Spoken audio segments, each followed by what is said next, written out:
Karena Allah Maha Cemburu, Allah menolak kalau dalam ruangan cinta Anda ada yang mengalahkan Allah.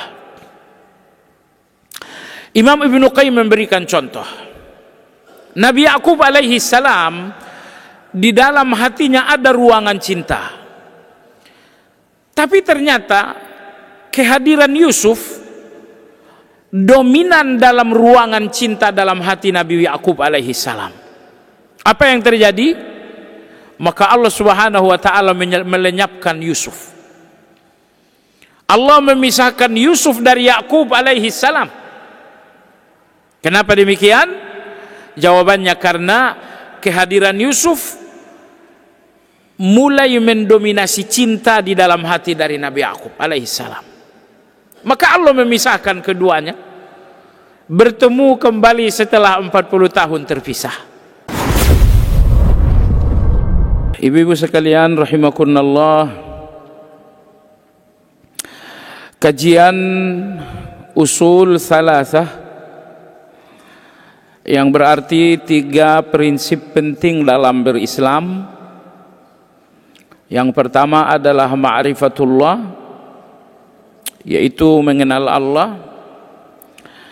Yang kedua adalah ma'rifatul Islam, yaitu mengenal Islam. Dan yang ketiga adalah ma'rifatun Nabi, yaitu mengenal Nabi. Kalau 3 hal ini betul-betul telah dikenal, Allah telah dikenal, Islam telah dikenal, Nabi telah dikenal, maka hasilnya adalah ridha. Raditu billahi rabba wa bil islami dina wa bi Muhammadin sallallahu alaihi wasallam nabiyya. Ibu-ibu sekalian, kita ingin lebih mempertajam usul salasah yang pertama, yaitu ma'rifatullah. Dan untuk mempertajam ma'rifatullah, mengenal Allah, hanya ada satu ilmu untuk mengenal Allah.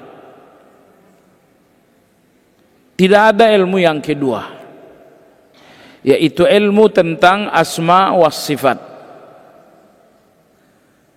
Ilmu tentang nama-nama Allah dan ilmu tentang sifat-sifat Allah. Hanya itu satu-satunya ilmu yang berbicara tentang ma'rifatullah. Oleh sebab itulah ibu-ibu sekalian yang saya hormati, kajian bulanan kita insyaallah akan membahas tentang nama-nama dan sifat Allah Subhanahu wa taala. Sekali lagi, ini untuk mempertajam usul salasah yang pertama, yaitu ma'rifatullah. Jemaah sekalian, nama Allah yang pertama adalah Allah. Allah. Apa arti dari Allah? Allah artinya maha diibadahi. Allah artinya maha diibadahi. Dari kata Allah ini muncul satu kata yang berbunyi uluhiyah. Jadi Allah, uluhiyah, dua-duanya berpangkal dari satu kata. Jadi kalau uluhiyah adalah infinitifnya, kata dasarnya, lalu kata sifatnya adalah Allah. Uluhiyah artinya adalah ibadah, Allah artinya maha diibadahi. Itulah arti dari Allah. Al-Quran menyebutkan nama Allah lebih 2000 kali. Akan halnya misalnya nama Ahad dalam Al-Quran cuma 1 kali. Nama As-Samad dalam Al-Quran cuma 1 kali. Al-Halim dalam Al-Quran 11 kali.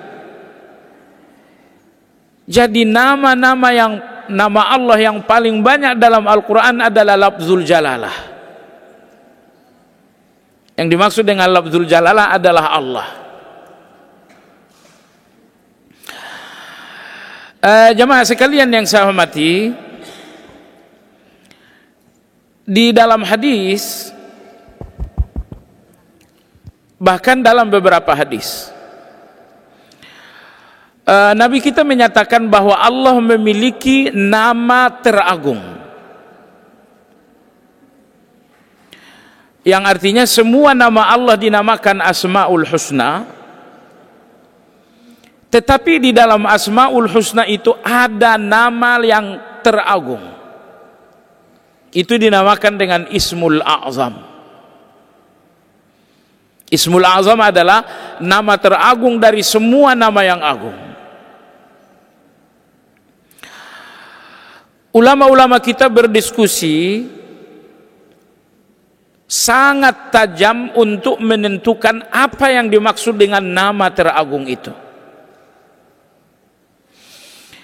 Masalahnya dua. Yang pertama, dari segi sejarah. Ibu lihat dalam surat An-Naml, ketika Nabi Sulaiman dilaporkan oleh Hudhud di dalam salah satu perjalanan bersama tentara, Nabi Sulaiman berada di lembah semut. Maka Raja Semut berkata kepada anak buahnya, "Ya ayyuhan namal, udkhulu masakinakum la yahtimannakum Sulaiman wa junuduhu wa hum la yash'urun." Wahai kalian semua masyarakat semut, segera masuk ke dalam lubang-lubang kalian. Nanti kalian terinjak oleh Sulaiman dan pasukannya dan mereka enggak tahu apa-apa. Nah, sewaktu itu Nabi Sulaiman tentu tersenyum mendengarkan ucapan semut itu. Fatabassama dhahikan min qawliha. Sulaiman tersenyum mendengarkan ucapan sang raja semut. Tersenyum karena kok dia tahu siapa saya, nama saya Sulaiman. Kok dia tahu saya sedang bersama dengan tentara dan selanjutnya. Tapi kemudian Nabi Sulaiman ingat, wa tawaqqadat tayra faqala ma li la ara al-huda am kana minal ghaibin. Sulaiman bertanya, saya tidak melihat burung hudhud. Kenapa saya tidak melihatnya? La u'adzibannahu 'adzaban syadidan aw la adzbahannahu aw la ya'tiyanni bi sultanin mubin. Kalau nanti hudhud kembali tidak membawa berita besar, hudhud akan kusembelih. Tidak lama kemudian datanglah Hudhud. Beliau mengatakan, ahadtu bima lam tuhit bihi wa ji'tuka min saba'in binaba'i yaqin inni wajadtu fiha mura'atan tamlikuhum wa utiyat min kulli syai'in wa laha 'arsyun 'azim wajadtuha wa qaumaha yasjuduna lisyamsi min dunillah wa zayyana lahumus syaitanu a'malahum fasaddahum 'anis sabil.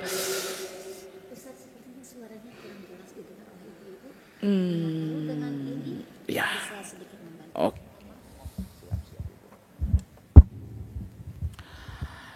Intinya Hudhud menyampaikan laporan. Lebih jelas pertama atau yang kedua?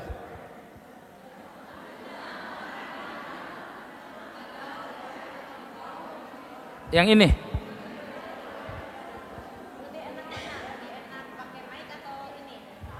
Ini atau yang pertama atau nomor 2? Ini. Katanya yang ini. Halo, tes. Itulah para pemirsa. Ini jelas ya?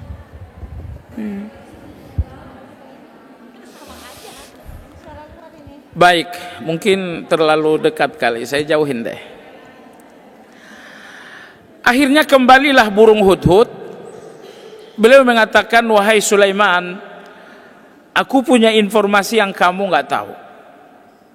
Bahwa aku menemukan satu kerajaan, yaitu kerajaan Sabah, dipimpin oleh seorang wanita Satu kerajaan Sabah ini bertuhan kepada matahari. Bertuhan kepada matahari. Nah, jadi intinya terjadilah pembicaraan antara Sulaiman dengan pihak negeri Sabah, ya, dengan bawahan-bawahannya Ratu Bilqis. Akhirnya Bilqis diharuskan harus menjumpai Nabi Sulaiman. Maka Ratu Bilqis mempersiapkan kunjungan resmi untuk menjumpai Nabi Sulaiman. Dalam perjalanan menuju Palestina, menuju kediaman Nabi Sulaiman, Nabi Sulaiman berkata kepada semua orang, ayyukum ya'tini bi'arsyiha qabla ayyatuni muslimin. Saya ingin kursi singgasana Bilqis sudah ada di sini sebelum dia sampai. Siapa yang bisa membawakannya? Qala ifritum minal jinni ana atika bihi qabla an taquma min manamik. Ifrit dari kalangan jin mengatakan, wahai Sulaiman, singgasana atau kursi singgasana Ratu Bilqis akan sampai di depanmu sebelum kamu berdiri. Jadi antara dudukmu dengan berdiri, kursi sudah ada di sampingmu. Sulaiman mengatakan, apa tidak ada yang lebih cepat? Lalu berkatalah seorang yang diberikan oleh Allah ilmu. Beliau mengatakan, wahai Sulaiman, aku akan mendatangkan kursi singgasana Bilqis sebelum matamu berkedip. Mana yang lebih cepat? Ana atika bihi qabla ayyadukka ilaika tarfuk. Saya akan mendatangkan kursi Bilqis sebelum mata Anda berkedip. Tentu yang kedua, yaitu tanta ataupun kesanggupan ulama ini lebih bagus, lebih agung daripada ifrit tadi. Nah, maka awal hasil Nabi Sulaiman mengatakan, ifrit kamu tidak dipilih, saya memilih ulama ini karena dia mampu menghadirkan kursi kebesaran Bilqis lebih cepat. Apa bedanya? Ya. Jemaah sekalian yang saya hormati, lebih bagus? Baik. Apa yang dilakukan oleh ulama tadi sehingga dia mampu menghadirkan kursi atau singgasana Bilqis? Apa lagi? Sama juga.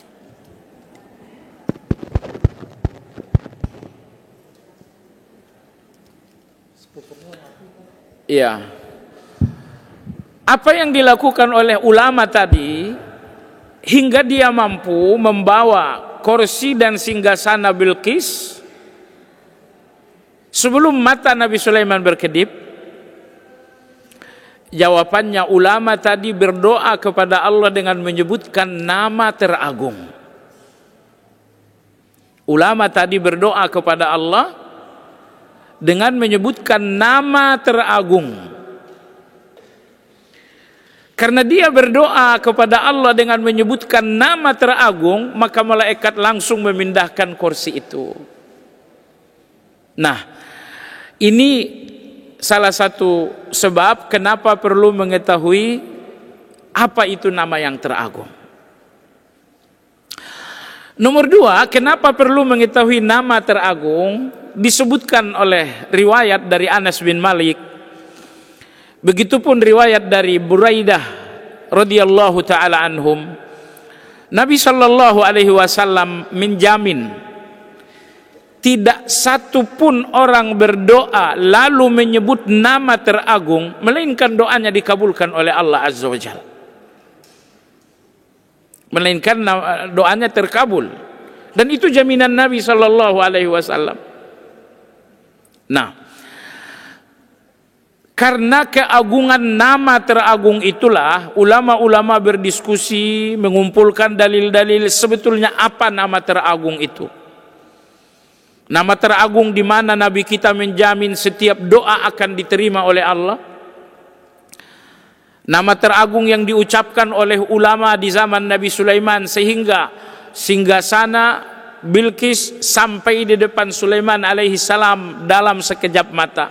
Apa nama teragung itu? Diskusi ulama kita dalam hal ini menghasilkan 40 pendapat. Saya sampaikan yang paling populer saja. Pendapat yang paling populer pertama, nama teragung Allah adalah Allah. Itu yang paling agung. Pendapat yang kedua, nama Allah yang teragung adalah Al-Hayyul Qayyum. Pendapat yang ketiga, nama Allah yang teragung adalah Al-Ahadus Samad. Pendapat berikutnya adalah Al-Wahidul Qahar. Tapi Al-Wahidul Qahar ini sudah mulai lemah. Jadi pendapat terkuat cuma 3 pendapat ini. Nama Allah yang paling agung adalah Allah. Pendapat terkuat yang kedua adalah Al-Ahadus Samad. Pendapat ketiga, nama Allah teragung adalah Al-Hayyul Qayyum. Pendapat-pendapat lain mencapai 40 itu semuanya kurang kuat. Jadi hanya ini 3 pendapat yang paling kuat.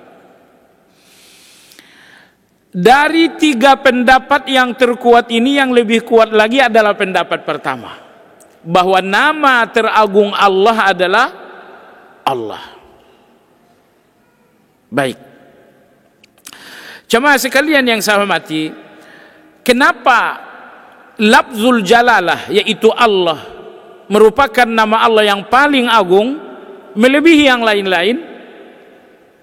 Yang pertama, jemaah sekalian, nama Allah yang harus diucapkan dalam syahadat. Anda tahu syahadat ini mengubah status orang. Seorang yang tadinya non-muslim, statusnya berubah menjadi muslim apabila ia mengucapkan syahadat.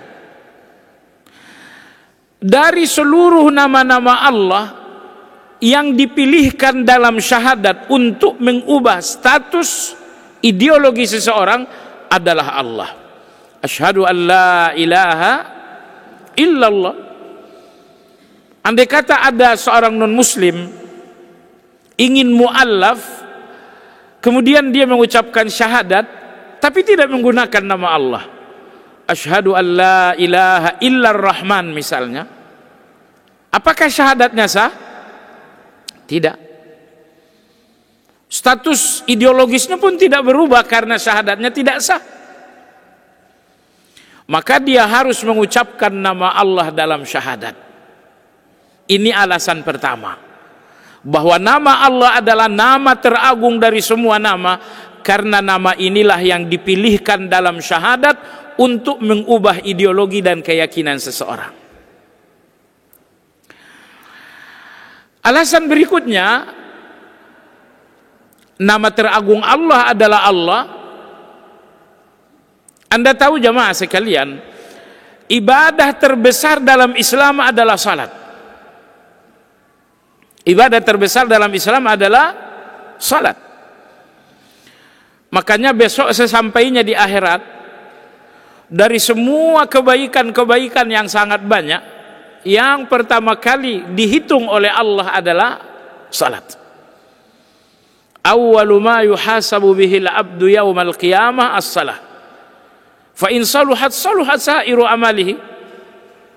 Kata Nabi sallallahu alaihi wasallam, ibadah dan kebaikan yang pertama kali diperiksa oleh Allah pada hari kiamat adalah salat. Kalau salatnya telah diterima oleh Allah, kemungkinan besar yang lain-lain juga akan diterima. Jadi ibadah terbesar dalam agama kita adalah salat. Kemudian kumandang azan untuk memanggil orang salat itu dengan menyebutkan nama Allah, tidak dengan nama yang lain. Bisa aja kan azan itu misalnya berbunyi Al-Azimu Akbar misalnya, Atau misalnya Ar-Rahmanu Akbar misalnya. Tetapi yang diperdengarkan 5 kali sehari semalam untuk manusia menjalankan salat, yang diperdengarkan adalah nama Allah. Allahu Akbar, Allahu Akbar. Alasan yang ketiga, kenapa nama Allah lebih agung dari nama-nama yang lain? Di dalam agama kita ada 2 hari besar, Idul Fitri dan Idul Adha. Kedua hari besar ini dibesarkan dengan nama Allah. Dan nama Allah yang diucapkan untuk membesarkan 2 hari besar ini adalah Allah. Allahu Akbar, Allah. Kita takbirat. Alasan berikutnya kenapa nama Allah lebih agung daripada yang lain? Karena semua nama Allah kembali kepada Allah, tetapi Allah tidak kembali kepada nama-nama yang lain. Anda mengatakan Ar-Rahman nama Allah, Al-Wahhab nama Allah, Al-Karim nama Allah, semuanya dikembalikan kepada Allah. Dan tidak ada orang yang mengatakan Allah itu nama Ar-Rahman, Allah itu nama Al-Karim, Allah itu nama Al-Latif. Tidak ada. Jadi semua nama-nama Allah dikembalikan kepada kata Allah, tetapi Allah itu tidak dikembalikan kepada semuanya. Ini fakta berikutnya, bahwa Allah lebih agung daripada yang lain. Berikutnya lagi jamaah sekalian, nama Allah lebih agung daripada nama-nama yang lain. Semua zikir dalam Islam menggunakan nama Allah. Ketika Anda mentasbihkan Allah, Anda mengatakan Subhanallah. Ketika Anda memuji Allah, Anda mengatakan Alhamdulillah. Ketika Anda mentakbirkan dan membesarkan Allah, Anda mengatakan Allahu Akbar. Ketika Anda berhauqalah, Anda mengatakan La haula wa la quwata illa billah. Ketika Anda berhasbiyal, Anda mengatakan Hasbiyallahu wa ni'mal wakil. Jadi zikir-zikir dalam agama kita hampir semuanya menggunakan nama Allah. Berikutnya lagi jamaah sekalian, kenapa nama Allah adalah nama yang teragung? Karena nama Allah adalah nama terakhir di muka bumi. Nanti menjelang dunia dikiamatkan oleh Allah, tidak lagi ada orang yang mengetahui Ar-Rahman nama Allah, nggak lagi ada orang yang mengetahui bahwa Al-Karim nama Allah, nggak ada lagi yang mengetahui bahwa Al-Wahhab adalah nama Allah. Jadi nama Allah terakhir diketahui manusia adalah Allah. Nah, dengan alasan-alasan ini Ibnu Qayyim dalam kitab Bada'iul Fawaid menyebutkan 100 alasan. Saya sampaikan beberapa alasan tadi. Maka kesimpulan, nama teragung dari semua nama yang agung adalah Allah. Allah. Baik jamaah sekalian, ini keistimewaan dari nama Allah tersebut, bahwa dia nama teragung dari semua nama yang agung. Baik, Al-Quran menyebutkan nama Allah lebih dari 2000 kali, dan arti dari Allah itu adalah maha diibadahi. Tentu kita tidak menyebutkan arti nama itu dalam zikir. Nama tidak diartikan. Misalnya ada seorang perempuan namanya Jamilah, artinya cantik. Kalau Anda memanggil artinya, dia juga nggak datang. Wahai cantik ke sini, dia nggak akan datang itu. Kenapa? Karena arti dari nama bukan nama. Tapi kalau Anda memanggil, wahai Jamilah, kesinilah, dia akan datang. Makanya di dalam terjemahan, Allah itu tidak diterjemahkan karena dia adalah nama. Dan nama tidak diterjemahkan. Meskipun nama memiliki terjemahan, tapi dalam penggunaan, dalam doa, dalam zikir, tidak diterjemahkan. Dan kalau Allah itu diterjemahkan, maka Allah itu tidak dikenal. Kalau Allah diterjemahkan, maka Allah tidak dikenal. Misalnya saya katakan subhanallah, maha sucilah yang diibadahi. Bingung kan? Matahari diibadahi oleh penyembah matahari, bulan diibadahi oleh penyembah bulan. Jadi menjadi tidak jelas. Ketika nama telah diterjemahkan, maka sosok di dalam nama itu menjadi enggak jelas. Makanya Allah tidak diterjemahkan dalam penggunaan zikir dan lain-lain supaya tidak rancu. Tapi bukan berarti tidak ada terjemahnya. Jemaah sekalian yang saya hormati, jadi nama Allah artinya adalah maha diibadahi. Coba renungkan ibu-ibu sekalian, makna Allah,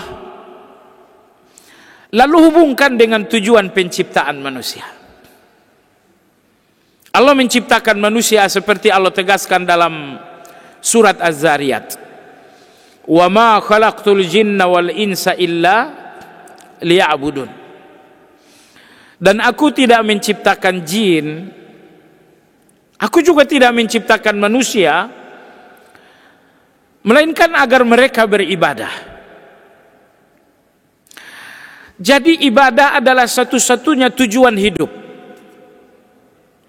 Dan ternyata apa yang menjadi tujuan hidup kita, yaitu ibadah. Ibadah inilah yang ternyata arti dari nama Allah. Allah artinya maha diibadahi, dan ibadah adalah tujuan hidup kita. Jadi tujuan hidup kita adalah makna yang terkandung di dalam Allah. Tujuan hidup kita adalah satu makna yang terkandung di dalam nama Allah. Baik, ibu sekalian yang saya hormati, jadi tujuan hidup adalah makna yang terkandung di dalam nama Allah, yaitu ibadah. Kenapa tujuan hidup kita adalah ibadah? Jawabannya sederhana, ibu-ibu sekalian, semua aktivitas kita tidak akan bernilai kalau tidak ada nilai ibadahnya. Ucapan kita tidak bernilai kalau tidak ada nilai ibadahnya. Perilaku kita enggak berharga kalau tidak ada ibadahnya. Tapi segala ucapan-ucapan Anda yang bernilai ibadah, itu sangat berharga. Misalnya Anda menasehati orang, itu kan ibadah, maka itu sangat berharga. Ya, misalnya Anda menyampaikan pelajaran kepada seorang untuk maslahat dunia dan akhiratnya, itu ibadah. Nah, jadi perilaku dan ucapan manusia tidak akan berharga dan bernilai kalau tidak ada nilai ibadahnya. Makanya Allah mengatakan, aku tidak menciptakan kalian kecuali untuk beribadah. Kenapa? Karena tanpa ibadah kalian tidak berarti. Tanpa ibadah kalian tidak akan berharga. Ucapan kalian berharga kalau bernilai ibadah. Bisnis kalian berharga kalau bernilai ibadah. Jabatan kalian berharga kalau bernilai ibadah. Baik jamaah sekalian, lantas apa yang dimaksud dengan ibadah? Yang dimaksud dengan ibadah gabungan dari dua hal. Gabungan dari dua hal. Yang pertama, kamalul hub. Yang kedua, kamalul dzul. Ibadah itu adalah cinta yang total, kemudian ketundukan yang total. Gabungan dua totalitas inilah ibadah. Cinta yang total dan ketundukan yang total. Ibu sekalian yang saya hormati, orang yang mencintai Allah dan tidak total, cinta yang tidak total bukan cinta untuk Allah. Apa yang dimaksud dengan mencintai Allah dengan cinta yang total? Mencintai Allah dengan cinta yang total pengertiannya dua. Yang pertama, cintai Allah melebihi segala-galanya dan mendahului segala-galanya. Cintai Allah melebihi segala-galanya dan mendahului segala-galanya. Dan yang kedua, cintai segala-galanya karena Allah. Kalau Anda sudah mampu, ini namanya cinta total untuk Allah. Cintai Allah melebihi dan mendahului segala-galanya. Dan cintai pula segala-galanya karena Allah. Cintai suami karena Allah. Cintai anak-anak karena Allah. Cintai orang tua karena Allah. Cintai kawan-kawan, saudara-saudara karena Allah. Cintai segala-galanya karena Allah dan cintai Allah melebihi segala-galanya. Itulah yang dimaksud dengan kamalul hub. Itulah yang dimaksud dengan cinta yang total kepada Allah Azza wa Jalla. Saya sangat yakin kita semua telah mencintai Allah. Tapi apakah cinta itu telah total? Ini pertanyaan. Dan jawabannya, cinta Anda kepada Allah tidak dinamakan cinta yang total sebelum dua hal tadi. Cintai Allah melebihi segala-galanya dan cintai segala-galanya karena Allah. Jamaah sekalian, Allah Subhanahu wa taala, kata Nabi sallam, innallaha yaghar. Sesungguhnya Allah Subhanahu wa taala Maha cemburu. Allah Maha cemburu. Karena Allah Maha cemburu, Allah menolak kalau dalam ruangan cinta Anda ada yang mengalahkan Allah.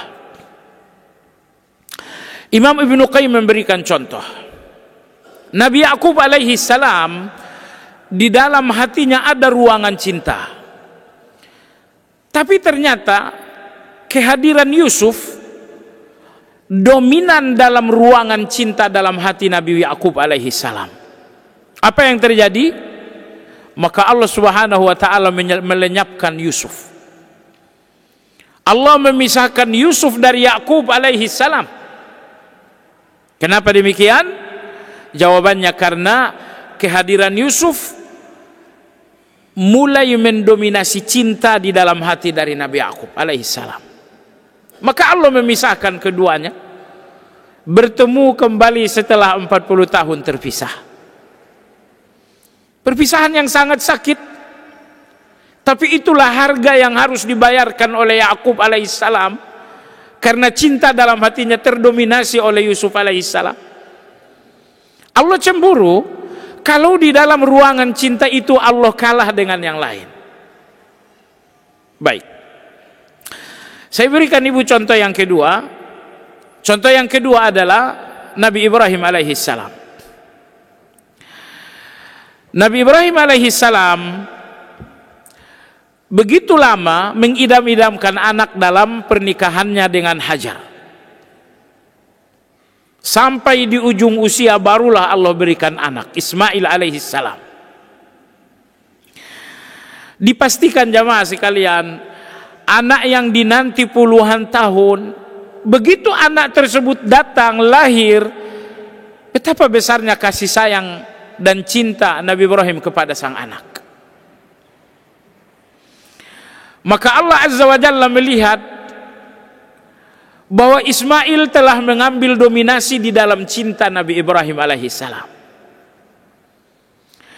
Maka Allah Subhanahu wa taala mengatakan, wahai Ibrahim, sembelih Ismail dengan tanganmu sendiri, nggak boleh tangan orang lain.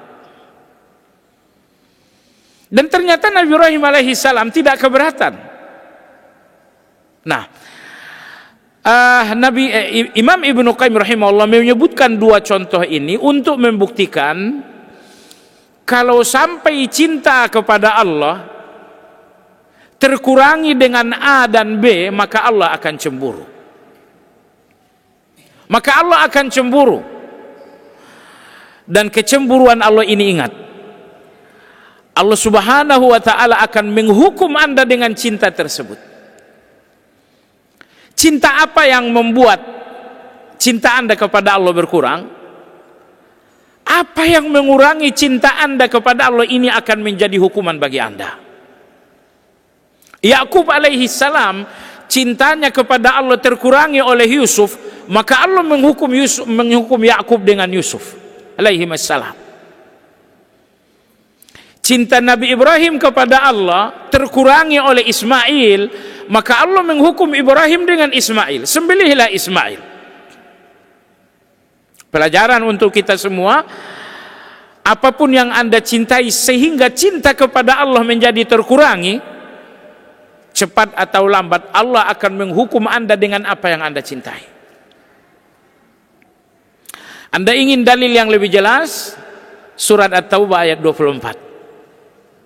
Surat At-Taubah ayat 24. Allah Subhanahu wa taala berfirman, "Qul in kana aba'ukum wa abna'ukum wa azwajukum wa ikhwanukum وعشيرتكم وأموال اقترفتموها وتجارة تخشون كسادها ومساكن ترضونها أحب إليكم من الله ورسوله وجهاد في سبيله فتربصوا حتى يأتي الله بأمره."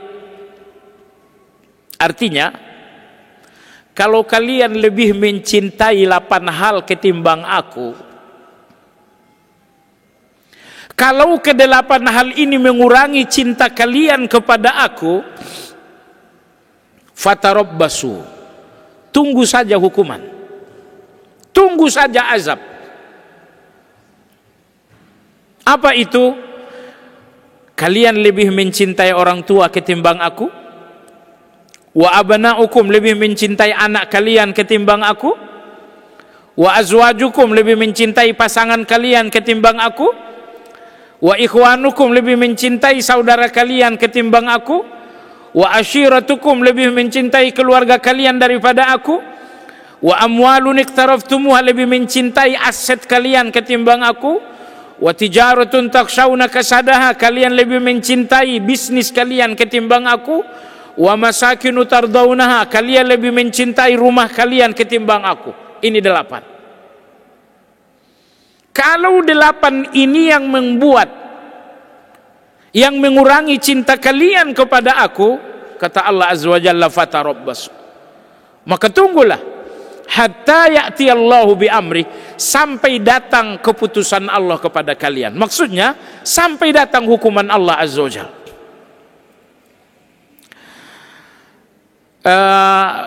Mohon maaf, riba itu kan haram, korupsi itu kan haram, dosa besar. Tapi mencintai anak melebihi Allah dosa besar bukan? Mencintai harta melebihi Allah dosa besar bukan? Perhatikan, maka di dalam agama kita ini, kalau anak tidak sholat, pukul. Dan usianya sudah 10 tahun nggak sholat juga, dipukul. Kenapa mesti dipukul? Ini pukulan bukan untuk marah Anda sebagai ayah, tapi pukulan ini untuk Allah. Kita ketika memukul anak kita, kita sendiri sakit. Anak kita adalah darah daging kita. Saat kita memukul mereka, sejatinya kita sedang memukul diri sendiri. Tapi Allah yang menyuruh kita untuk memukul sebuah hati yang tidak salat ini. Maka pukulan ini kalau untuk diri sendiri itu berat, tapi pukulan itu untuk Allah. Kalau Anda berani memukul anak 10 tahun yang tidak salat dan pukulan itu untuk Allah, terbukti bahwa cinta Anda kepada anak tidak mengurangi cinta Anda kepada Allah.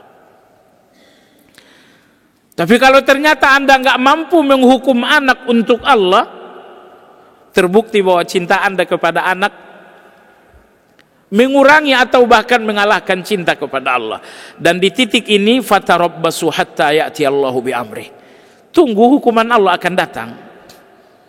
Allah akan menghukum Anda dengan anak Anda sendiri. Anda akan lihat, tiba-tiba anak ini bandelnya luar biasa, atau tiba-tiba anak ini wafat, atau tiba-tiba anak ini menjadi pecandu narkoba dan lain-lain.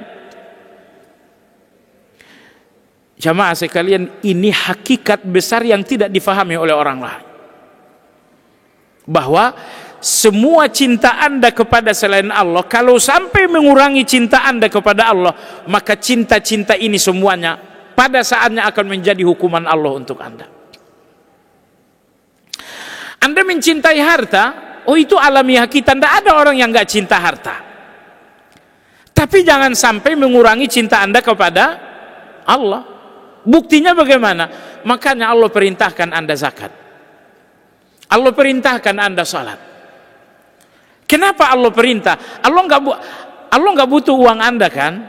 Allah mampu kok orang miskin ini sekejap jadi kaya, Allah mampu. Tapi kenapa Anda yang orang kaya disuruh oleh Allah memberikan kekayaan Anda kepada mereka? Kalau kita pakai logika orang Yahudi kan orangnya bodoh juga dalam beragama. Allah mengatakan, wahai kalian Yahudi, berbagi rezekilah dengan orang fakir miskin. Apa kata orang Yahudi? Wa qalatil yahud, orang-orang Yahudi berkata, innallaha faqiru wa nahnu aghniya. Allah itu miskin, kita yang kaya. Kita kaya, ternyata Allah itu miskin. Kenapa? Ini orang miskin, kita yang disuruh untuk memberi, untuk membantu. Kenapa bukan Allah saja yang bantu? Mereka tidak tahu bahwa Allah menginginkan orang-orang berharta agar berbagi kepada orang-orang miskin, karena Allah ingin menguji, kamu mencintai hartamu, aku ingin hartamu sebagian kasih kepada orang miskin. Nah, di sini akan terjawab jamaah sekalian, sebesar mana cinta kepada Allah Azza wa Jalla. Orang-orang yang lebih mencintai harta, walaupun Allah memerintahkan mereka sedekah, mereka nggak akan mau.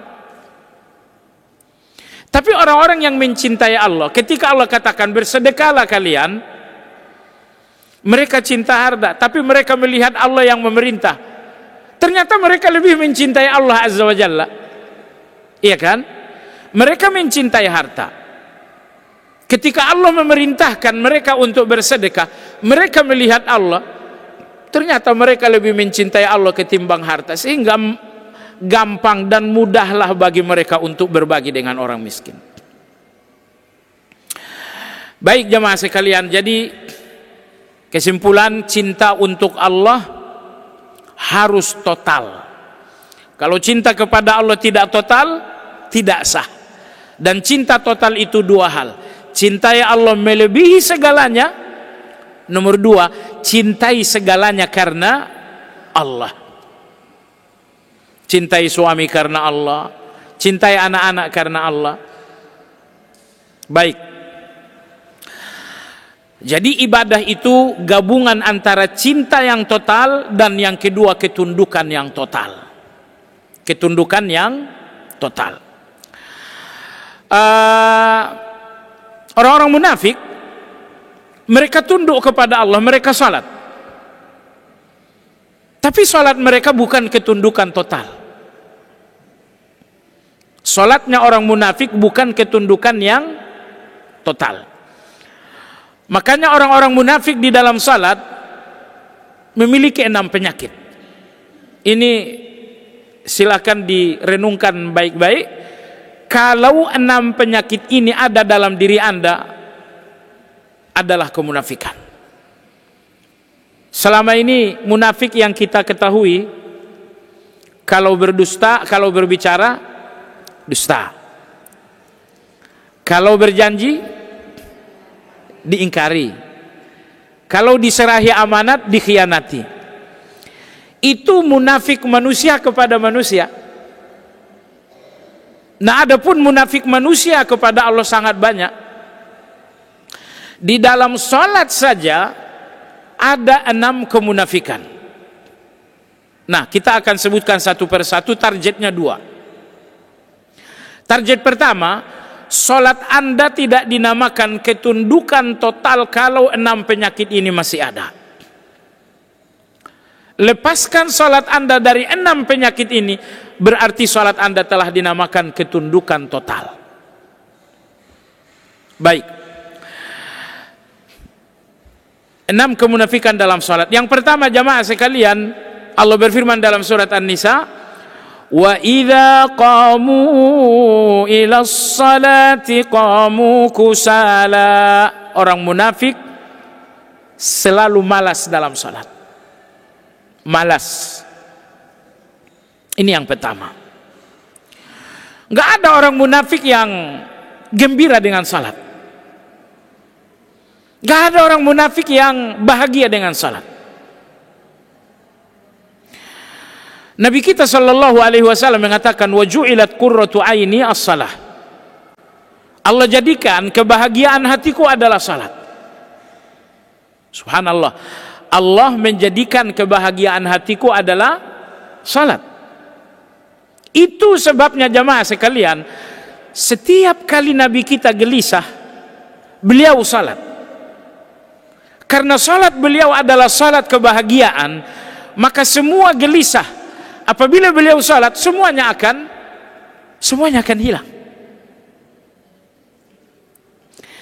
Anda lihat di bagian akhir surat Al-Hijr, Allah Subhanahu wa taala berfirman, "Wa laqad na'lamu annaka yadhiqu sadruka bima yaqulun." Muhammad, hatimu sempit sesak karena fitnah orang-orang. Agar hatimu tidak sempit, agar hatimu menjadi lapang, fasabbih bihamdi rabbik.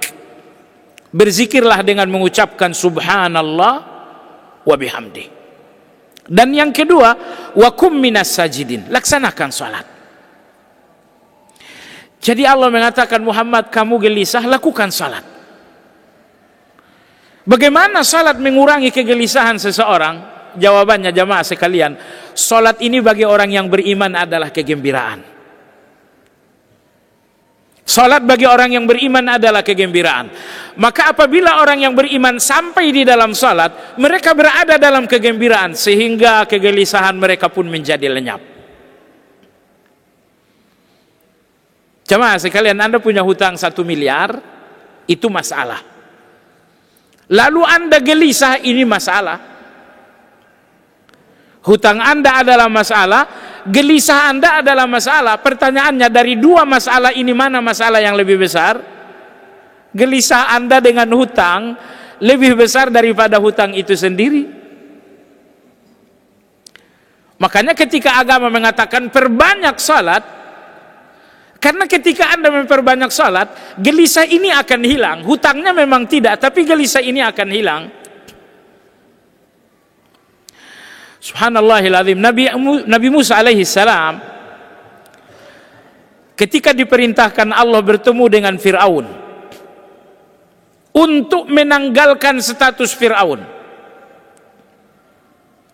Fir'aun menstatuskan diri sebagai Tuhan, bukan? Lalu Allah memerintahkan Musa, wahai Musa, tanggalkan status Fir'aun itu. Katakan kepadanya bahwa dia bukan Tuhan, melainkan dia adalah budak. Budak bagi Allah Subhanahu wa ta'ala. Oh, ini kematian ini. Ini bukan pekerjaan dan bukan satu tugas yang mudah. Ini kematian bagi Nabi Musa alaihi salam. Yang artinya ini kesusahan. Tapi Nabi Musa alaihi salam kemudian minta bantuan kepada Allah. Nabi Musa mengatakan, Rabbi syrah li sadari wa yassir li amri, ya Allah lapangkan dadaku, wa yassir li amri, dan mudahkan urusanku. Masih ada sambungannya, tapi dua ini yang lebih penting. Ibu sekalian, kapanpun Anda berada dalam kesulitan, Anda membutuhkan dua hal. Anda membutuhkan dada yang lapang. Nomor dua, Anda membutuhkan kemudahan. Anda butuh kemudahan agar kesulitan Anda berakhir. Dan Anda membutuhkan lapang dada agar Anda tidak gelisah. Wa yassir li amri, mudahkan kemudahan ini agar masalah Anda selesai, hutang Anda lunas. Itu wa yassir li amri. Tapi Rabbi syrah li sadri, agar hati Anda lapang. Nah, antara lapang dada dengan kemudahan, mana yang nomor satu? Lapang dada. Rabbi syrah li sadri, lapangkan dadaku dalam kesulitan ini. Wa yassir li amri, dan mudahkan kesulitan ini. Ternyata lapang dada dalam kesulitan lebih perlu daripada solusi dalam kesulitan tersebut. Anda tahu kenapa? Jamaah sekalian, banyak orang kesulitan mereka sebetulnya kecil, tapi rasanya sangat besar karena hati mereka sempit. Dan banyak orang kesulitannya besar, tapi karena hati mereka lapang terasa kecil. Tidak ada kesulitan yang besar di dalam hati yang lapang, dan tidak ada kesulitan yang kecil di dalam hati yang sempit. Tidak ada kesulitan yang besar di dalam hati yang lapang, dan tidak ada kesulitan yang kecil di dalam hati yang sempit. Masakan kurang garam itu kesulitan yang kecil, tetapi di dalam hati yang sempit itu lebih besar daripada gunung Uhud. Jadi kesulitan Anda besar atau tidak, hati Anda yang menentukan. Bola itu besar di dalam kamar karena kamar itu sempit, tapi begitu bola itu berada di lapangan, dia menjadi kecil karena lapangannya luas. Apa yang meluaskan hati Anda? Salah satunya adalah salat. Maka Nabi SAW bersabda, wa ju'ilat qurratu aini as-salah. Allah menjadikan salat adalah kegembiraanku. Allahu Akbar. Ini orang-orang beriman. Orang-orang beriman melihat salat, mereka melihat kegembiraan. Apabila orang-orang beriman berada di pintu salat, mereka berada di depan pintu kebahagiaan. Wajar kalau mereka gelisah dengan A, gelisah dengan B, gelisah dengan C. Begitu mereka sudah salat, gelisahnya menjadi hilang.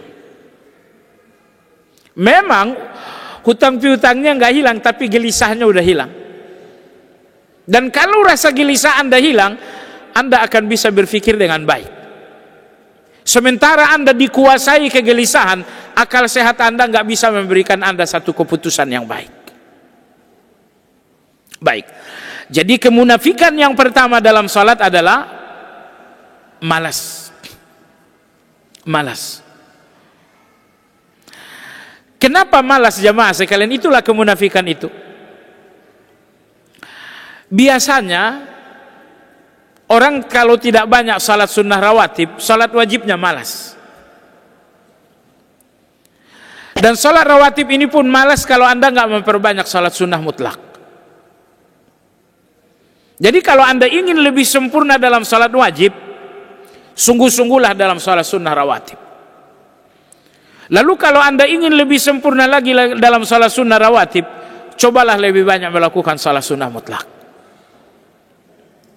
Baik, ini munafik yang pertama. Jadi kalau Anda ngerasa berat salat, malas salat, di dalam hati Anda ada munafik. Ini kemunafikan pertama. Kemunafikan yang kedua dalam salat, menunda-nunda. Menunda-nunda. Allah berfirman, fawailul lil musallin, celakalah orang munafik yang salat. Mereka salat tapi masih celaka. Apa yang terjadi? Alladzina hum an salatihim sahun. Mereka selalu menunda-nunda salat. Salat zuhur masuk jam 11.41. Dan dia baru melaksanakan salat zuhur jam 2. Ada uzur tidak? Enggak ada uzur. Alasannya salat zuhur waktunya lama, itu saja uzurnya. Waktu zuhur kan lama, udah nanti ajalah. Ingat jamaah sekalian, penundaan Anda tanpa uzur kemunafikan yang kedua. Kemunafikan yang kedua. Jamaah sekalian, Anda tahu orang-orang yang beriman? Orang-orang beriman apabila mereka telah melihat peluang kebaikan, mereka enggak akan bersabar apalagi menunda waktu. Jalan orang-orang yang beriman dalam kebaikan bukan jalan santai. Tapi jalan orang-orang beriman dalam kebaikan adalah berlari. Allah berfirman dalam Al-Quran, "Fafirru ilallah." Berlari kalian menuju Allah Azza wa Jalla. Dalam ayat Allah berfirman, "Wasari'u ila maghfiratin min rabbikum." Bersegera kalian menuju ampunan. Dalam ayat Allah berfirman, "Fastabiqul khairat." Berlomba kalian. Coba renungkan ayat ini jemaah sekalian. Terkadang Allah mengatakan berlomba kalian. Terkadang Allah mengatakan segeralah kalian. Puncak-puncaknya Allah mengatakan fafirru, berlarilah kalian. Berlomba, bersegera, berlari. Menunjukkan bahwa tidak ada orang yang beriman jalan santai dalam kebaikan. Semua orang yang beriman berlari dalam kebaikan, atau bersegera dalam kebaikan, atau berlomba dalam kebaikan. Sementara Anda mengatakan zuhur ini waktunya 2 jam, lama, nanti saja. Anda ingin santai. Jamaah sekalian, ini kemunafikan yang keberapa nih? Yang perasaan baru. Yang pertama tadi malas, yang kedua menunda. Nomor 3 jamaah sekalian, munafik yang kemunafikan ketiga dalam salat, riya. Riya. Alladzina hum yura'un. Orang-orang munafik di dalam salat selalu riya.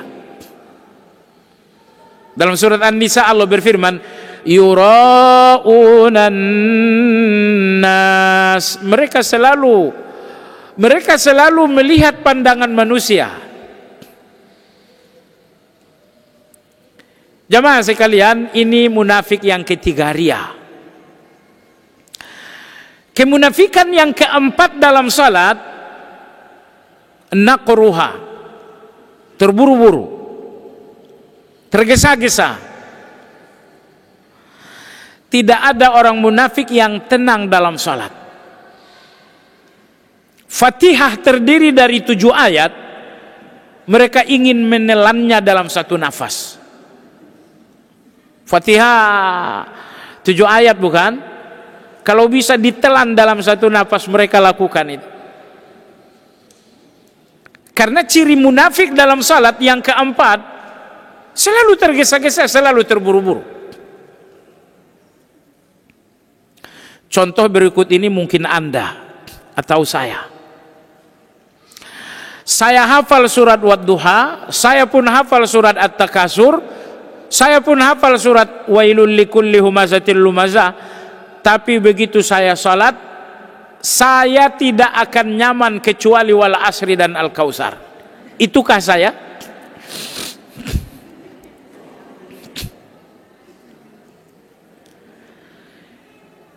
Ya Allah, kenapa Anda tidak mau berlama-lama di depan Allah Subhanahu wa taala?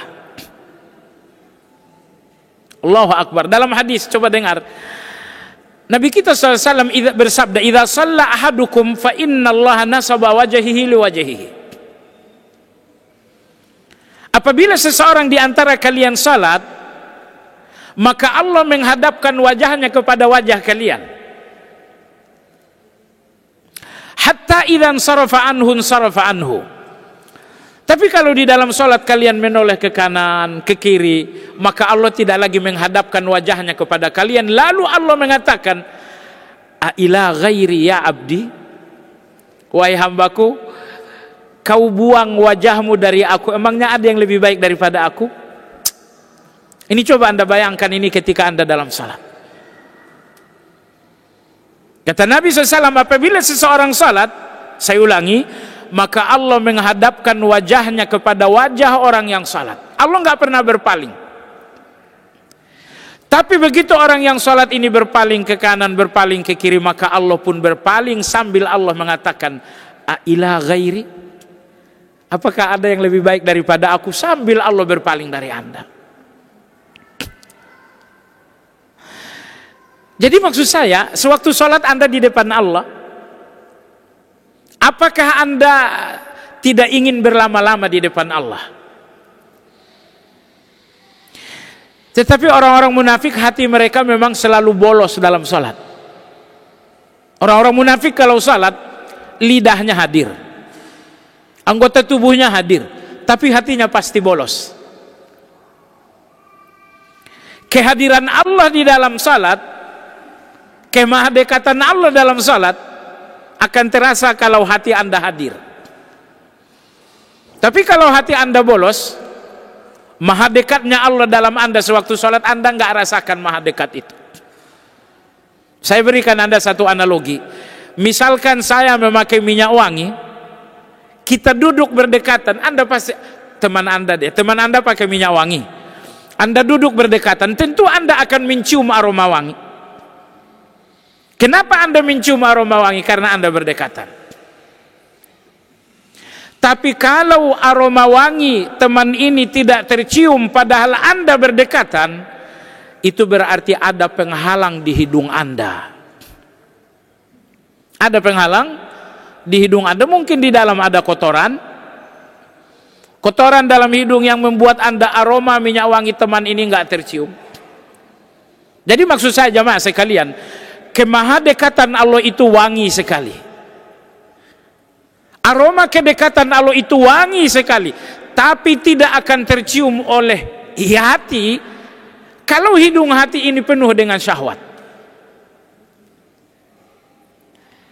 Jadi kalau hati anda nggak ikut dalam salat, maka hati ini nggak akan mencium aroma kemahadekatan Allah itu. Baik. Jadi munafik yang ketiga tadi, yang keempat, terburu-buru dalam salat. Oke lah, mulai nanti jamaah sekalian, kapan saya baca wal asri al kausar? Kalau anda sedang darurat, pesawat sebentar lagi terbang, silakan wal asri, silakan al kausar. Tapi bahwa anda salat maghrib, suami sudah sampai, anak-anak sudah sampai, nikmat telah kembali ke tangan anda, hati anda lega, nggak ada lagi persoalan. Kenapa anda tidak mau berlama-lama di depan Allah? Bacakan wadduha, bacakan at-takasur. Tapi inilah munafik yang keempat, selalu terburu-buru. Begitu sampai di ruku', subhana rabbiyal azim, minimal berapa kali? 1 kali. Sedang berapa kali? 3 kali. Maksimal berapa kali? Maksimal sesuai dengan berdiri. Kalau berdirinya lama, bacakan subhana rabbiyal azim 10 kali. Kalau berdirinya lebih lama lagi, bacakan 20 kali. Jadi berapa lama ruku, sesuaikan dengan berapa lama berdiri. Jadi minimal 1 kali, sedang 3 kali. Sedang ini bukan maksimal, ini 3 kali ini sedang, bukan maksimal. Nyatanya kadang-kadang nggak begitu. Begitu kita ruku, ambil yang minimalis, subhana rabbiyal azim, langsung i'tidal. Anda sudah thama'ninah dengan membacakannya 1 kali.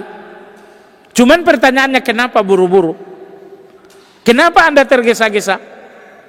Anda tahu tidak ada yang tergesa-gesa di depan Allah kecuali orang munafik. Orang-orang beriman selalu ingin berlama-lama di depan Allah. Penyakit munafik yang kelima dalam salat, Allah berfirman, wala yadhkurunallaha illa qalila. Bahwa orang munafik di dalam salat tidak pernah ingat Allah. Walaupun di dalam salat berulang kali menyebut nama Allah, Allah, Allah, Allah, tapi percayalah, orang munafik menyebut nama Allah dan tidak merasa menyebut nama Allah.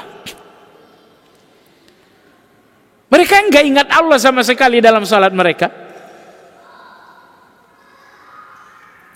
Yang keenam, kemunafikan yang keenam dalam salat apa? Ini khusus bagi laki-laki. Menolak melakukannya berjamaah. Menolak, bukan uzur. Kalau uzur beda, ini menolak. Kamu salat ke masjid, enggak, di rumah aja. Penolakan menghadiri jamaah, sekali lagi menolak, bukan uzur. Kalau uzur dimaafkan dalam agama kita. Misalnya sedang macet parah di jalan, azan berkumandang, Anda nggak bisa lepas dari macet, Anda dalam keadaan uzur. Tapi Anda tidak ada uzur, Anda benar-benar menolak. Baik. Jadi jamaah sekalian, inilah 6 kemunafikan dalam salat. Hubungannya dengan kajian kita apa? Ibadah itu adalah ketundukan maksimal. Ibadah itu adalah ketundukan total. Nah, semua ketundukan Anda kalau tidak total, itu bukan ibadah namanya. Orang munafik salat, mereka salat tapi mereka tidak beribadah. Salat mereka bukan ibadah. Kenapa? Salat dinamakan ibadah kalau salat ini merupakan ketundukan total. Baiklah jamaah sekalian yang saya hormati. Jadi ibadah itu terdiri dari 2 rukun. Terdiri dari 2 komponen. Komponen batiniahnya, ibadah artinya mencintai Allah melebihi segala-galanya. Ini komponen ibadah secara batiniah. Lalu komponen ibadah secara lahiriah, ketundukan maksimal kepada Allah Azza wa Jalla. Maka apabila cinta maksimal dan ketundukan maksimal bersatu, itu dinamakan dengan ibadah. Salat, apakah salat ini cinta Anda kepada Allah? Iya. Apakah salat ini ketundukan Anda kepada Allah? Iya. Berarti di dalam salat Anda tergabung cinta dan tunduk. Ini yang dinamakan dengan ibadah. Baik jemaah sekalian yang saya hormati, Allah artinya maha diibadahi, dan ibadah itu adalah gabungan dari cinta dan tunduk kepada Allah Azza wa Jalla. Apa ibadah kita, apa keimanan kita terhubung dengan nama Allah. Nama Allah adalah maha diibadahi, maka keimanan terbesar Anda terhadap makna Allah, yang pertama jamaah sekalian, sungguh-sungguhlah beribadah kepada Allah. Allah artinya maha diibadahi, dan ibadah adalah tujuan kehidupan kita semua. Maka keimanan Anda terhadap nama Allah, sungguh-sungguhlah Anda dalam beribadah. Berikan ibadah kesungguhan Anda. Berikan ibadah kesungguhan Anda, sungguh-sungguh dalam beribadah. Sungguh-sungguhlah dalam salat, sungguh-sungguhlah dalam berpuasa, sungguh-sungguhlah dalam bertilawah dan lain-lain. Karena tidak ada yang memperbaiki kita kecuali ibadah. Jemaah sekalian, kalau Anda ingin memperbaiki diri tapi Anda tidak memperbaiki ibadah, nggak akan ada yang bisa Anda perbaiki dari diri Anda. Maka kalau Anda ingin memperbaiki diri, awalilah dengan memperbaiki ibadah. Apabila Anda telah memperbaiki ibadah, ibadah itu sendiri yang akan memperbaiki Anda. Artinya Allah yang akan memperbaiki Anda, tapi Anda sungguh-sungguh beribadah kepada Allah Subhanahu wa ta'ala. Sungguh-sungguh dalam beribadah, dalam arti kata jamaah sekalian, berikan waktu yang lebih banyak lagi untuk ibadah, dan berikan keseriusan yang lebih besar lagi dalam beribadah. Ibadah ini surga Anda atau neraka. Ketika Anda maksimal dalam ibadah, akan terbuka untuk Anda surga. Tapi kalau ibadah ini setengah permainan, waktu Anda untuk ibadah adalah sesempatnya, dikhawatirkan Anda nggak akan mendapatkan surga. Maka jamaah sekalian, sungguh-sungguhlah dan beribadah kepada Allah Azza wa Jalla. Di antara kesungguhan Anda beribadah kepada Allah, ini sangat penting, pastikan bahwa Anda tidak melakukan ibadah kecuali hanya kepada Allah. Jangan ada ibadah Anda kepada selain Allah. Pastikan ibadah Anda hanya kepada Allah Subhanahu wa ta'ala. Nah, Imam Ibnu Qayyim dalam kitab Madarijus Salikin, beliau menyebutkan ibadah ada di setiap anggota tubuh. Mata punya ibadah sendiri, lisan punya ibadah sendiri, telinga punya ibadah sendiri, perut punya ibadah sendiri, otak kita punya ibadah sendiri. Mohon maaf, bahkan organ reproduksi kita pun punya ibadah sendiri. Jadi setiap anggota tubuh kita memiliki ibadahnya masing-masing di depan Allah Azza wa Jalla. Saat ini Anda sedang mendengarkan kajian, telinga Anda sedang beribadah. Nanti Anda membaca Al-Quran, lidah Anda sedang beribadah. Besok atau hari ini dan hari Senin Anda sedang berpuasa, perut Anda sedang beribadah. Anda ambil mushaf, Anda membacanya berlama-lama, mata Anda sedang beribadah. Kemudian dalam Anda membaca Al-Quran, Anda merenung, Anda berfikir, Anda melakukan tadabbur, otak Anda sedang beribadah. Jadi semua anggota tubuh memiliki ibadah sendiri-sendiri di depan Allah Azza wa Jalla. Tetapi jamaah sekalian, ibadah terbesar dan ibadah teragung ada di dalam hati Anda sendiri. Ibadah mata ini hanya beberapa, ibadah telinga ini pun tidak seberapa, ibadah lisan ini pun tidak seberapa. Kalau Anda, ibadah lisan itu cuma 3: amar ma'ruf, nahi mungkar, kemudian membicarakan kebaikan kepada orang lain. Hanya itu ibadah lisan. Nah, semua anggota tubuh memiliki ibadah sendiri-sendiri, tapi jumlahnya sedikit.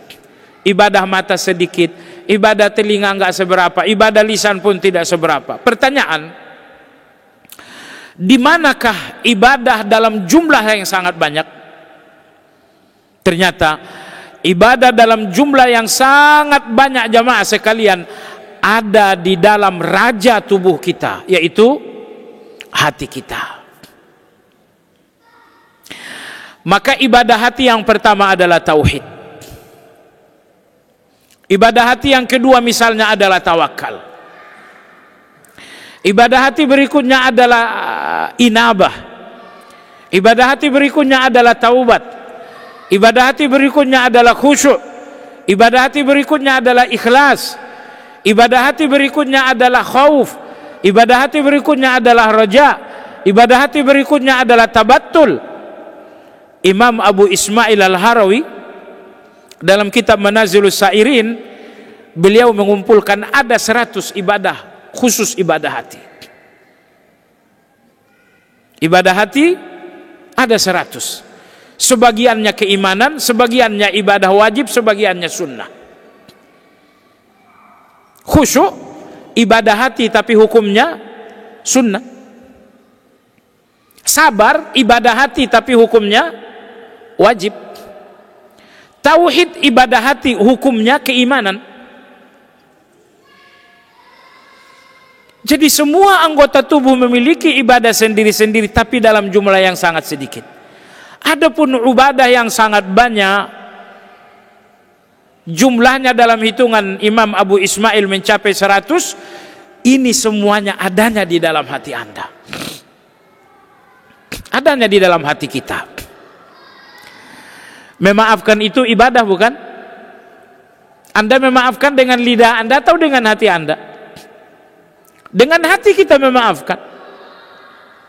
Jadi dalam jumlah yang sangat besar ternyata ibadah itu ada di dalam hati kita. Oleh sebab itu jamaah sekalian, hati ini harus selalu bersih.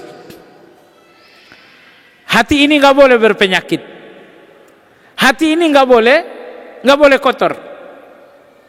Karena hati apabila telah kotor, apabila telah berpenyakit, maka hati ini tidak mampu lagi menjalankan fungsinya untuk ibadah. Begitu hati ini harus sabar, hati ini nggak bisa. Begitu hati ini harus tawakal, hati ini nggak bisa. Begitu hati ini harus khauf, takut kepada Allah, hati ini nggak bisa. Begitu hati ini harus taubat, hati ini tidak bisa. Hati akan gagal menjalankan fungsi ibadah kalau dia sudah sakit, kalau dia sudah kotor, kalau dia telah berpenyakit. Maka usahakan agar hati ini selalu bersih, agar hati ini bisa menjalankan semua ibadah itu. Baik, jemaah sekalian yang saya hormati, Allah Maha diibadahi. Maka berikan kesungguhan hidup Anda untuk ibadah, dan jalankan ibadah hanya kepada Allah, dan jangan jalankan ibadah selain Allah. Jemaah sekalian yang saya hormati, dalam jumlah yang sangat besar, banyak sekali ibadah yang seharusnya kepada Allah tapi tanpa sadar kita lakukan kepada manusia. Kita lakukan kepada manusia dengan sadar atau dengan tidak sadar. Antara lain jamaah sekalian, berharap Allah yang menjadi harapan. Manusia dengan segala kemampuannya hanya ikhtiar. Dokter mengobati itu ikhtiar. Anda berbisnis itu ikhtiar. Sementara harapan kepada Allah Azza wa Jalla, kadang-kadang ini terbalik oleh kita. Manusia-manusia yang kemudian menjadi harapan kita. Jadi kita nggak lagi bisa membedakan antara ikhtiar dengan harapan. Berobat itu ikhtiar, tapi justru kita jadikan harapan. Nah, di titik ini jamaah sekalian, rusaklah ibadah kita kepada Allah, karena berharap kepada Allah adalah ibadah. Karena berharap kepada Allah adalah ibadah, maka jangan berikan harapan itu kepada selain Allah Subhanahu wa taala. Baik, jamaah sekalian, ibadah dalam definisi Imam Ibn Taimiyah rahimahullah, kullu ma yuhibbuhullah wa yardah. Apapun yang dicintai Allah dan apapun yang diridhoi oleh Allah, itu adalah ibadah. Anda ramah dengan tetangga, ramah yang tidak berlebihan, apakah Allah cinta? Allah cinta. Berarti itu adalah ibadah. Anda memaafkan orang, Allah cinta. Berarti itu ibadah. Jadi ibadah itu mahdud, tidak ma'dud. Ibadah itu terbatasi dengan definisi dan tidak terbatasi dengan jumlah. Berapa jumlah ibadah? Tidak ada jumlahnya, tapi ada definisinya. Apa definisi ibadah? Semua yang dicintai Allah dan diridhoi Allah itu adalah ibadah. Berapa jumlahnya? Jumlahnya kita nggak bisa total. Dan ini adalah kasih sayang Allah Azza wa Jalla. Seandainya ibadah itu jumlahnya hanya sedikit, hanya 10 misalnya, seandainya ibadah itu hanya terbatas jumlah 10, 20, itu akan menyempitkan kita. Tapi ibadah itu jamaah sekalian luas, tiada terhitung jumlahnya, sehingga Anda menemukan peluang ibadah yang sangat banyak. Karena konsep ibadah itu tadi satu, semua yang Allah cinta itu adalah ibadah. Ketika Anda bersitegang dengan seseorang, apa yang Allah cintai? Anda mengalah, berarti itu adalah ibadah. Ketika Anda sedang berbelanja, apa yang Allah cintai? Anda sederhana, berarti itu adalah ibadah. Jadi jangan lalai. Kalau Anda tidak menjadi orang yang lalai, setiap nafas Anda bisa menjadi ibadah. Tapi 24 jam sehari semalam kita yang terisi dengan ibadah mungkin hanya 1 jam, 2 jam. Kenapa? Ini murni karena kelalaian Anda. Maka saya katakan sekali lagi, seandainya Anda tidak lalai, setiap tarikan nafas Anda bisa menjadi ibadah. Tapi Anda lalai, sehingga terbuanglah banyak waktu menjadi sampah yang tidak berarti.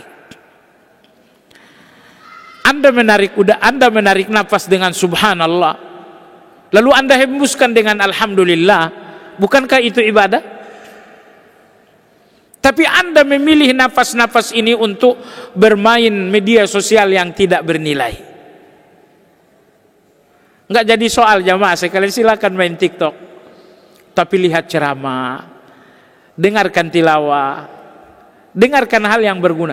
Intinya apa yang Allah inginkan itu yang saya cari. Itu ibadah. Kullu ma yuhibbuhullah wa yardah. Ibadah itu adalah semua yang Allah cinta, itu adalah ibadah. Jemaah sekalian yang saya hormati, di dalam surat Al-An'am ada satu ayat, dan ayat ini bahkan selalu kita ikrarkan dalam doa iftitah. Qul inna salati wa nusuki wa mahyaya wa mamati lillahi rabbil alamin. Sesungguhnya salatku, wa nusuki, hewan sembelihanku sewaktu berkurban, wa mahyaya, dan kehidupanku, wa mamati, dan matiku, lillahi rabbil alamin, hanya untuk Allah subhanahu wa ta'ala. Ini ikrar kita bahwa hidup kita untuk Allah, bahwa mati kita pun untuk Allah azza wa jalla. Kalau setiap penggalan-penggalan hidup Anda bisa berikan untuk Allah azza wa jalla, itu ibadah. Sekali lagi, kalau setiap potongan-potongan waktu dalam kehidupan Anda bisa berikan untuk Allah azza wa jalla, itulah ibadah. Wa mahyaya wa mamati lillahi rabbil alamin. Hidupku, matiku lillahi rabbil alamin, hanya untuk Allah subhanahu wa ta'ala. Jemaah sekalian, alhamdulillah kita harus bersyukur kepada Allah azza wa jalla bahwa dari sekian ibadah yang paling mahal nilainya ternyata ibadah yang paling ringan. Apa itu? Zikir kepada Allah azza wa jalla. Jadi dari sekian banyak ibadah, yang paling bernilai tinggi justru ibadah yang paling ringan, yaitu zikir. Terserah Anda mau zikir apa. Saya pernah sampaikan kalau nggak salah dalam kajian ini, kata Nabi sallam, man halahul lail an yukabidah. Kalau kalian tidak bertahajud, wa bakhila bil mali ayyunfiqah, kalian pun kikir tidak banyak sedekah, wajabuna bil aduwi an yujahidah, dan yang ketiga kalian pun pengecut tidak ikut berjihad. Ini 3. Kalian tidak tahajud, kalian sedikit sedekah, kalian pun tidak berjihad. Kata Nabi, falyukthir min subhanallah wa bihamdih, maka banyak-banyaklah membacakan subhanallah wa bihamdi. Perhatikan, ketika Anda banyak-banyak mengucapkan subhanallah wa bihamdi, bisa menggantikan pahala tahajud, bisa menggantikan pahala sedekah, bahkan bisa menggantikan pahala jihad fi sabilillah. Selanjutnya Nabi SAW bersabda, Allah lebih mencintai subhanallah wa bihamdi, tapi banyak, jangan sekali, jangan dua kali, tapi kalian memperbanyak, itu lebih Allah cintai daripada kalian sedekah emas fi sabilillah sebesar gunung Uhud. Sedekahnya emas, peruntukannya jihad, jumlahnya sebesar gunung Uhud. Ini kan luar biasa ini. Karena boleh jadi Anda sedekah, peruntukannya jihad, tapi sedekah Anda bukan emas, sedekah Anda misalnya sepatu. Kata Nabi SAW, tidak, sedekah emas, peruntukannya jihad, jumlahnya sebesar gunung Uhud, Allah lebih cinta kalian memperbanyak subhanallah wa bihamdi. Jadi sedekah sebesar ini masih kalah dibandingkan subhanallah, tapi Anda bacakan sebanyak-banyaknya. Sebab itu sambil berjalan, sambil antri, sambil Anda jogging, sambil Anda berolahraga, subhanallah wa bihamdi, subhanallah wa bihamdi, subhanallah wa bihamdi. Tapi saya tidak khusyuk. Kalaupun tidak khusyuk, silakan dibaca sebanyak-banyaknya. Ada seorang Badawi menjumpai Nabi SAW. Beliau mengatakan, ya Rasulullah, inna syara'i al-Islam kasurat alaiya. Ya Rasulullah, syariat Islam ini terlalu banyak, saya nggak bisa menjalankan semuanya. Dullani ala syai'in atashabbathu bihi. Ajarkan aku satu syariat Islam yang sangat besar, karena aku nggak mampu semuanya. Aku nggak bisa tahajud, aku nggak bisa doa, aku nggak bisa puasa. Bagaimana aku menggantikan ini semuanya? Kata Nabi SAW, la yazalu lisanuka rataban bi dzikrillah. Kalau begitu, pastikan lidahmu tidak pernah henti dari nama Allah. Kalau begitu, pastikan lidahmu tidak pernah berhenti dari nama Allah Azza wa Jalla. Subhanallah, alhamdulillah, la ilaha illallah, Allahu akbar, subhanallah wa bihamdi. Di antara kasih sayang Allah, bahwa zikir yang sangat mahal ini bukan satu, agar Anda tidak bosan, tapi zikir ini jumlahnya banyak sekali, jamaah sekalian. Zikir ini banyak sekali. Baik, sebagai penutup jamaah sekalian, Allah menciptakan kita dengan tujuan sebuah makna di dalam nama Allah, yaitu ibadah.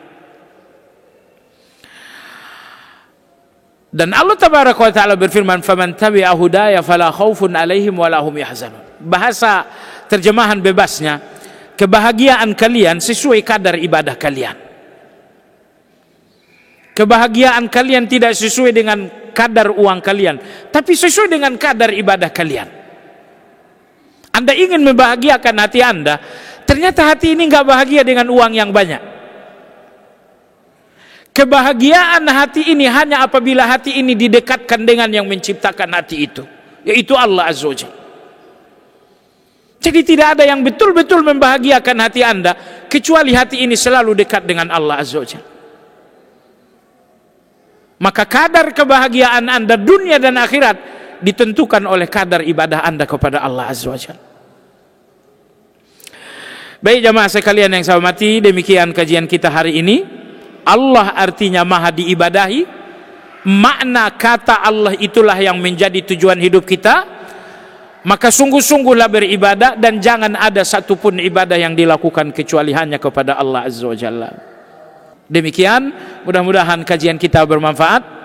Kita sudahi dengan zikir kafaratul majlis. Subhanakallahumma wa bihamdika asyhadu an la ilaha illa anta astaghfiruka wa atubu ilaik. Alhamdulillahirabbil alamin.